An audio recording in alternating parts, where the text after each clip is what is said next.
1948, the United Nations created the Universal Declaration of Human Rights, a promise to protect the dignity and freedom of every human being. One of its most important rights is found in Article 5, which no one shall be subjected to torture or to cruel, inhuman, or degrading treatment or punishment. This article reminds us that no matter who we are, rich or poor, free or imprisoned, we all deserve to be treated with respect and humanity.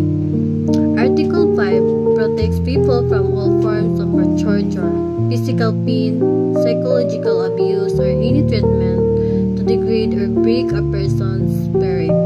Its purpose is simple but powerful: to ensure that governments, police, and military forces respect the value of human life.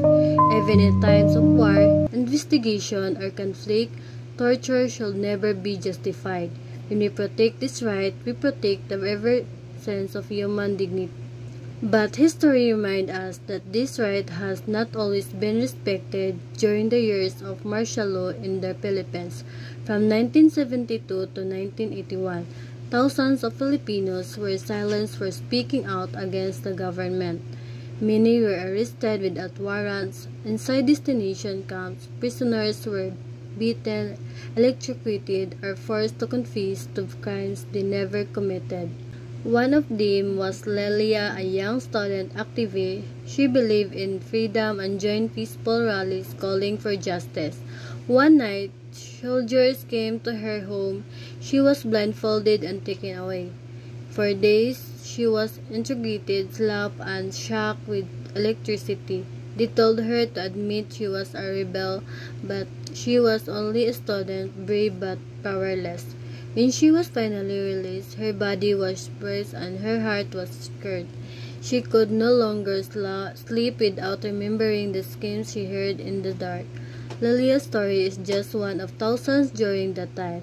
Each victim a reminder that when we allow torture, we destroy humanity itself. Torture leaves invisible wounds, not just on the body but on the soul of a nation. Article 5 teaches us that justice must never come from cruelty. It must come from truth, compassion, and respect for every life. Today, as we look back on the stories of the past, let us promise never to repeat them. Let us speak for those who were silenced and protect the rights that keep us human. Because no one deserves to be tortured, freedom from torture is not a privilege. It is a right for all. That's all. Thank you.